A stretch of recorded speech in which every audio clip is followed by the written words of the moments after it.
I'm going to talk through the patterns a little bit because he's going to be writing them, and then we will get to your questions once you see it. So here we go. Levert, thank you for being here. And here we go. Rookie youth, rookie amateur, extend and walk around the bale. It's up to you whether it should be tight corner, big circle, little circle. That's up to you. That's up to the strut of your horse. Once you get around it, kick into a trot. Straighten out down the fence. Show that your horse will trot. Move into an extended trot. Extended trot down the arena. Around the corner. When you get around the corner, you collect to a slower trot. You can choose your path through the serpentine. You've got a lot of real estate there. If you think you can take tight corners, you're welcome to do it. If you need to take wider, not so close to the stumps, that's fine.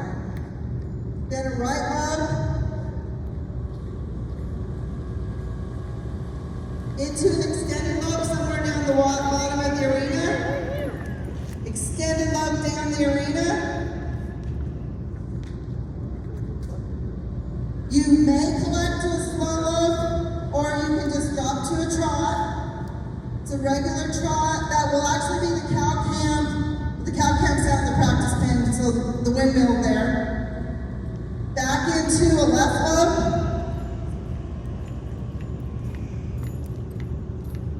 Left lug down here. Show that your horse move forward, cover some ground. Into an extended trot. Extended trot over the log. Up around the corner. Towards that next log, you need to be in an extended walk before that log, so that it's an extended walk over the log. And then back down, you pick about where, but about even with some of the stumps is fine. And that's where you stop. You turn one direction, either one, your choice, either left or right, not both ways. Take down your rope. It's also your choice whether you want a slow trot or an extended trot. It's a little higher degree if you want to swing the rope, but it is not required. Just need to take it down. Then as you drop to a walk, you walk your horse, don't keep swinging, and back up.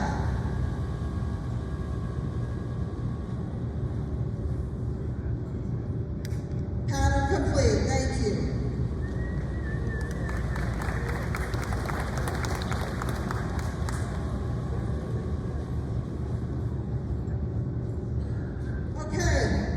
I'm going to give the mic back to Levert. You can ride over a little bit closer. And if you've got any questions.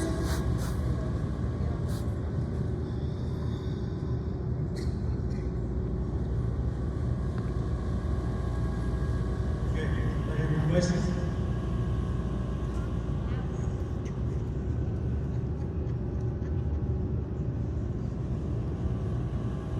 Okay, questions? Yes, ma'am.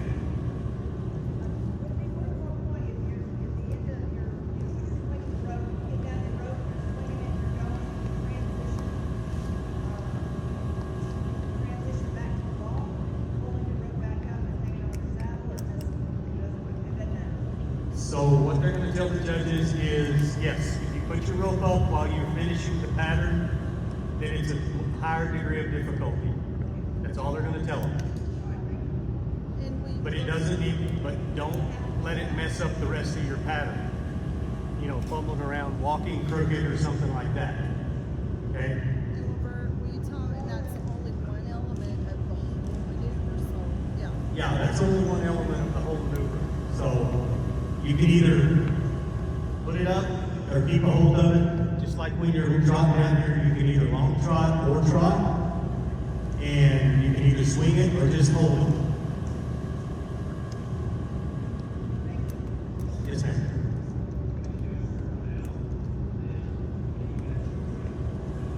they're not going to be picky on your mounts. You can keep them on one side. You can swing them on the other side. They're not trying to disqualify anybody. They're not trying to OP anybody. They're just do the maneuver. However you can do it your best.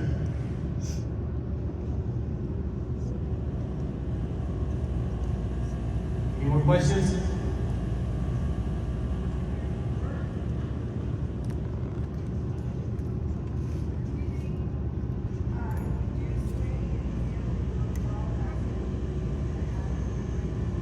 Yes. Yes, the more you do, the more degree of difficulty. If you swing it, it's a bigger degree of difficulty. If you don't, if you put the rope up, it's a more degree of difficulty. Yes. Yes, ma'am.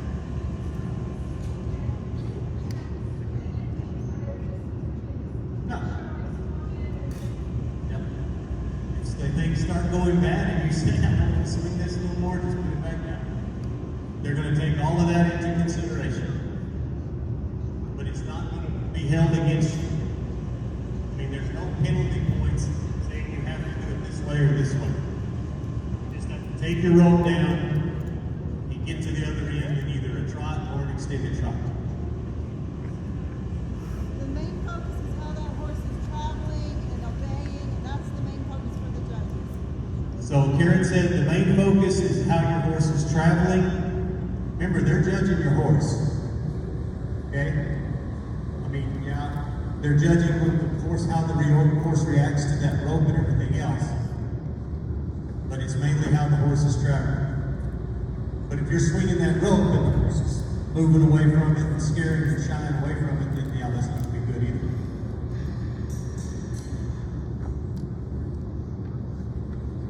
Any more? Yes, ma'am.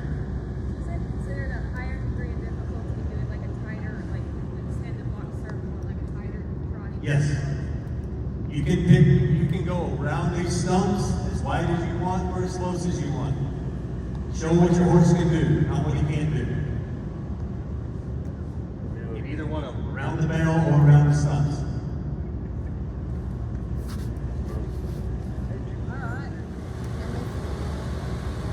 Alright, here we go. You're going to watch this pattern for everybody. This is the youth. VRH limited youth, VRH amateur, VRH limited amateur, junior, senior, and cowboy, all VRH.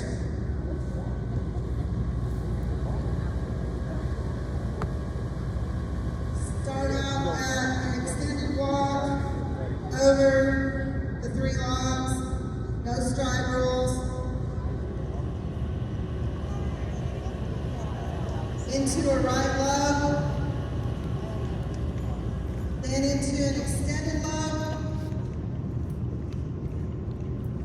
Again, that'll be the cow pin on the windmill. Extended lug around the corner. You can collect if you'd like. Change leads. Lope on around. Lope up to the top corner. Some point in that area, drop to a trot. You'll trot a figure 8. You can start either direction first, but you do need to make a right circle and a left circle, back to the center everywhere. Start at the center, make a circle each direction, that's your figure 8, and then back to the center. Come out in an extended trot. You decide your pacing, you decide your approach, how deep you want to do that. Keep that extended trot. If you prefer to collect a little bit before you walk, that's fine. Or you can just drop to an extended walk around the corner. Extended walk to your spot, you stop. Back. This pattern is 360 both ways. Either direction first, but this is 2 360 degrees. Now you'll take down your rope. You may, just like the other pattern, you may trot or extended trot. Some semblance of swinging the rope down low, up over your head, that's your choice. The intent of the pattern is to not keep swinging through the serpentine. It's your choice. You can set your rope up like he just did. You can keep it in your hands. That's absolutely your choice. It's not a trick. Then the last element is a walk. It's actually an extended walk. An extended walk around the bale. Around the bale. And then once you get around the bale, it just says walk out of the arena towards the exit, your pattern's complete. So once you get that done, the next horse will be moving on, and that's the end of the pattern. Turn it over to Levert for questions.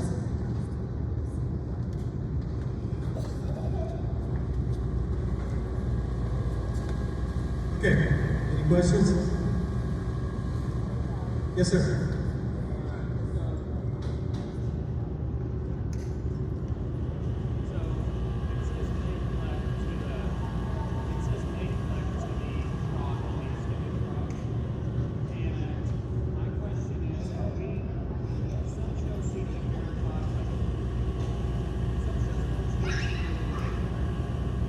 Okay, where are you talking about? The extended trot to the regular trot. Yes. Some shows and some judges want you to not use your mind at all. And some judges are totally fine with sliding on the ground for a few feet right there. Is it better to collect the trot and not risk sliding too much on that transition? Yeah, repeat the question. So the question is, when you come down from the lope to the trot, extended trot. So there's the extended trot to the extended walk loop right here. Right. And it's always controversial when you slide in that transition. Should you use that trot transition to actually trot for a few steps to make sure we don't slide too far into that transition? I'm going to take, this is more judging than it is math-wise, so I'm going to take this one. The question is about whether you do that extended trot, try to show off a little bit, show your horseman slide some, and then re-engage and walk. No, that's not what we're looking for. And that's exactly why the pattern allows you to collect the trot before you walk, so that you avoid having to do that. Because I will tell you, it's a judgment, it's a judge's call, and we're not going to get into that right now. But if you slide too much, or it's too much, you can get him for a break a gate there. So just be aware. It's not showing off. These are ranch horses. If you're out on slick grass at the dew in the morning, if you're out on the rocks in Arizona, you're not sliding anywhere you don't want to try to be. So remember, these events were designed to simulate those working horses. We've got some amazing classes where horses slide and do things. We've got classes where that is what we highlight as our American quarter horses. But that's not what we're doing here, and that's exactly why those patterns are drawn, to allow you to collect up a little bit so that you can avoid potential penalties or maneuver reductions for overdoing it. Does that clear that up for everybody? So it does not say, or it does not show that you collect in either the lope to the trot or the extended, well, it does in the extended trot to the walk, it does. But it does say in the writing, may briefly collect. Yeah, so Levert, you can't hear him here, I'll give you this back. So on the pattern, on the drawing from the extended trot to the walk, to the extended walk, it does show that you can briefly collect. But from the lope to the trot before the serpentine, it doesn't show any of that, but it does say may briefly collect. So that's a, which one are you talking about? That's on number 3, down at the bottom. When you come around from the lope going into your trot before the serpentine. Okay, yeah, and it does say briefly to reflect. We did not. We called it drop there. That's before the leach-in, sorry. Yeah. So from the low left knee trot figure 8, it does not say that you can collect. No, you're more quickly in the trot. So what if they hit their hind end there? You know, if it's brief and it's part of it and it doesn't interrupt. Okay, so she said if it doesn't interrupt the cadence of the horse, it's fine.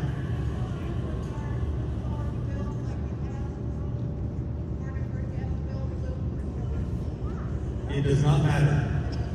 Now, could you repeat that question? So the question was, can you have your loop already built like I have mine? Or can you have it all pulled up and build a loop before you take off? It's either way. Whatever you want to do. And we had a question, someone asked Karen a while ago, do you have to swing it up over your head? No. If you have shoulder problems, you can swing it down beside you. As long as it's swinging. And you can swing it backwards, I guess, if you want to. Doesn't matter. Yes, ma'am.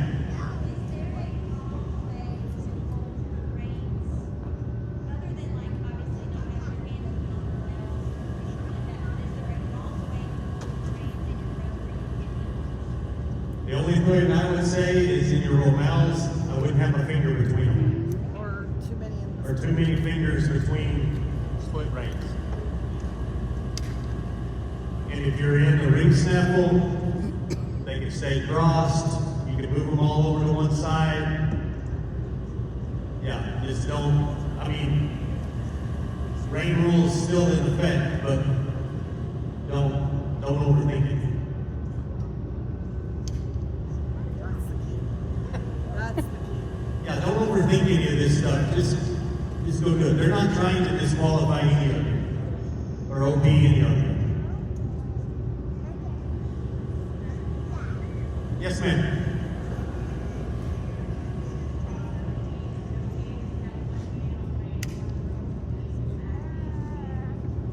So the question is, if you're in a ring snaffle with two hands and you come down to a trot the serpentine, do you have to put both hands back on the ring?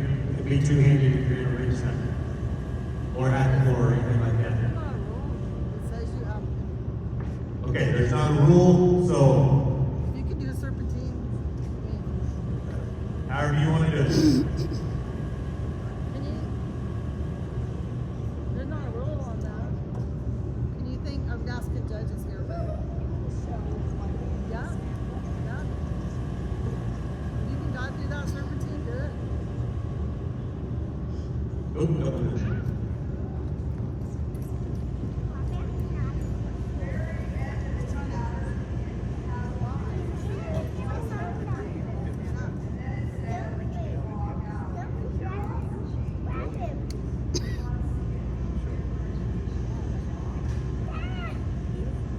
So the question is, at the end, from the extended walk around the veil to the walk going out of the arena. No, they're not.